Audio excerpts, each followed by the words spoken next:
سلام ዝኸበርኩም ኣሕዋት ከመይ ተቐንዮ ኩላትኩም ኣብ ዘለኹምዎ ፅቡቅ ቀኒኹም ክትኮኑ ተስፋ እንዳገበርኩ ኣነ እውን ብወገነይ ኣልሓምዱሊላህ ፅቡቅ ቀኒ ይብለኩም ማለት እዩ። ናይ ሎማዓንቲ መደብና እምበኣረይ ከምዛ ትሪኣ ዘለኽን ኣዝያ ጥዕምቲ ገዓት ክንገብር ኢና ኣብ ሓፂር ግዜ ትዳሎ ማለት እዩ። ኣይንውርዳእ ንኩሉ ገዓት ኣብ ሓፂር ግዜ እዩ ትዳሎ ግን እዚኣ ወላ እቲ ሕሩጫ ማለት እዩ እቲ ሕሩጭ ኩሉ ግዜ ዝወስደልና ንኸነዳልዎ ወይ ክንሓዋውስ ማለት እዩ። እዚኣ ግን ኣብ ሓፂር ግዜ በቃ ቅልጥፍ ኢልካ ትገብራ ወላ ሕሩጭ ናይ ገዓት ተዘይብልካ ከይተጨናነቕካ ትገብራ ማለት እዩ። ክትፈትውዋ ተስፋ እንዳገበርኩ ክሳብ መጨረሽታ ምሳይ ፀንሐኹም። ሕጂ እምበኣረይ ንጥቀመሉ ሕሩጭ እዚ ናይ ኮድያክ ማለት እዩ። እዚ ሕሩጭ እዚ ሃይ ፕሮቲን ስለዝኾነ እየ መሪፅዮ ብጣዕሚ ፅቡቅ እዩ። ወላ እቲ ኢንግሪድየንት ናቱ ከማነይ ብጣዕሚ ፅሩይ ኢንግሪድየንት ዘለዎ ብፍላይ ነዞም ናይ ሃይ ፕሮቲን ዝግደሱ ሰባት እዚኣ ፅቡቅቲ ማለት እያ። ግድን ደይብለይ ኣይትብልን ኢኻ ማለት እዩ። ንገዓት ደይብለይ ኣይትብልን ኢኻ። እዚ ከዓኒ ኣልመንድ ፍላወር ማለት እዩ። እዚ ንባዕሉ ከዓኒ ፍሉጥ እዩ፣ ሃይ ፕሮቲን እዩ፣ ኣልመንድ ናት ስለዝኾነ እዚ ከዓ ካልኣይ ማለት እዩ። እዚ ሕጂ ንበይኑ ክንገብሮ ኣይንኽእልን ኢና፣ ዝኾነ መተሓሓዚ ይደሊ እዩ። ሕጂ እምበኣረይ እዚአን ክልቲአን ክጥቀም መጀመርታ ክንዲ ትደድልየኒ ዓቐን ክወስድ እየ ማለት እንተ ደኣ ትደልዮ ኾንክን ኣብዚ ሓቢልክን ሓሚስክን ክፀንሓ ትኽእል ኢኽን እንተ ደኣ በብቁሩብ እንተ ደኣ ትደልያ ኾንክን ከዓ ምስ ሕጂ ኣነ ዝገብሮ ዘለኹ ማለት እዩ። ነዛ ናይ ሎማዓንቲ ተኣኽለኒ ቁሩብ ሕሩጭ ካብቲ ናይ ኮድያክ ማለት እዩ። እዚ ሕጂ እቲ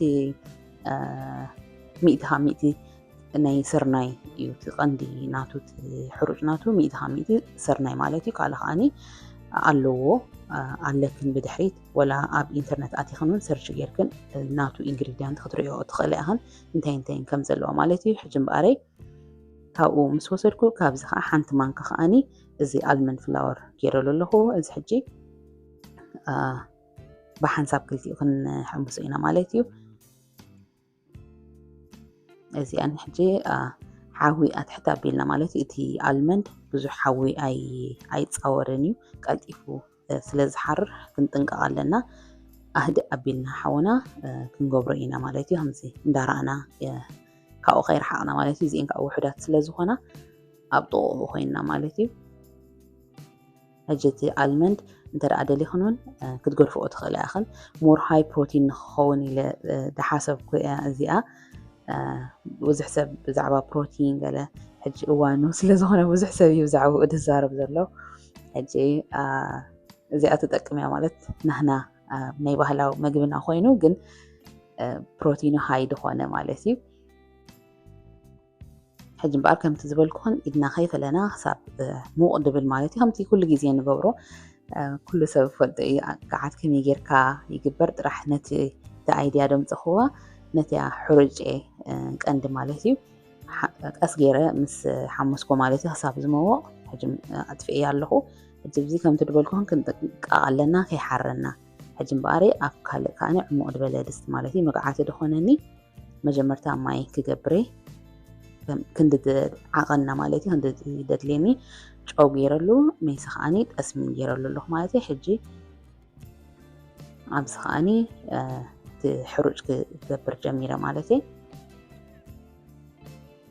ሕጂ ብዚ እንተ ደኣ ደሊኽን ቁሩብ ኣልመንድ ዝያዳ ክትውስኻ ትኽእል ኢኽን ግን እቲ ኣልመንድ ፍላወር ከምዚ ግሉተን የብሉን ማለት ዘተሓሕዝ የብሉን እናት ስለዝኾነ ብትንትን እዩ ድብል። ቅድሚ ሕጂ እውን ብሽኮቲ ገለ ሰሪሕሉ ነይረ ካልእ ብዙሕ ነገር ተጠቂመ ነይረ ነዊሕ ገብር ማለት እዩ። እንተ ደኣ ሪኢኹ ንኦ ገለ ንጥቀመሉ ኢና ብፍላይ ነዞም ሽኮርያ ዘለዎም ሰባት ገለ ደሽጎሩ ማለት እዩ። ናይ ዝኾነ ናይ ፊኖ ክበልዑ ዘይክእሉ እሱ ፅቡቅ እዩ። ወይ ከዓ ዝኾነ ዓይነት ዳየት ትገብር እንተ ደኣ ኣለኻ ከምዚ ኪቶ ዳየት ኮይኑ ድዩ ወይ ሎው ካርብ እሱ ፅቡቅ ማለት እዩ። ሕጂ እምበኣር ከምዚ ትሪኣኒ ዘለኽን ከዓኒ ነቲ ገዓትና ክግዕቶ ጀሚረ ማለት እዩ። ነቲ ሕሩጭ ከምዚ ትሪኦ ዘለኽን መጀመርታ በቃ ከምዚ ተበላሸወ ኮይኑ ይስምዓካ ከምዚ ዝኾነ كم شش باللي جمر مالتي تحريقن بقى اندات خير كله كم زي تبالا شو تفلت مالتي حجم بار كم زات ري عدلخن حنساب قاعد نسبلكوا حجي كمتي كل جزين قبروناي قاعد نورمال قاعد مالتي قرب ما يجيرنا خاني كدنا انا حنساب سلاق قبل مالتي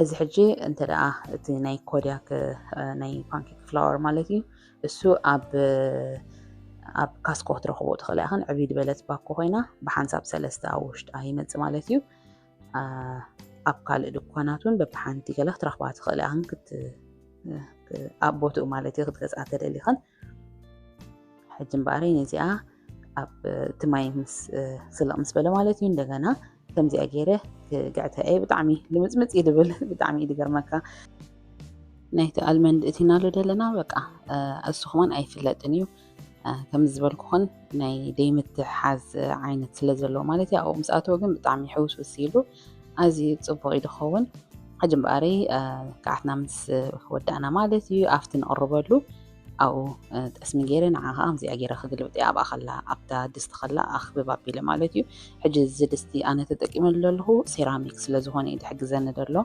ويكا تفعل أنت دعا جيركن مالتي تفعل جن تعاقني حوي استوسنا خون على زهونا كيميكال يوتي جله ندات تنقاكن مالتيو حجم بار كم دي أجيره جلابيت يا مالتي تي كال دستي انت رأى كم ستينلس ستيل ولا خالت خوينوغن سلازي حز بتعم يده شجركا او همزي كبب بيلا ايت وزنه نخومي ابزيا منشن غيرياناي دستي حجم بار كم زي اخاني بربرنا نكبرالنا مالتي هم ستريد لهن زي كلنا نفلدو كلاتكم تفلدو اخن من قار ايد لكنني راح كم تزولكن نتاني حروج حسابات مالتي زي حجي كسئلا لو مصبح ندابول كي حجن لهم عندي على تأخيل مالتي أزيا زبطيا ولا بليها غماني كم زيني كبد دبلك عينة يكونن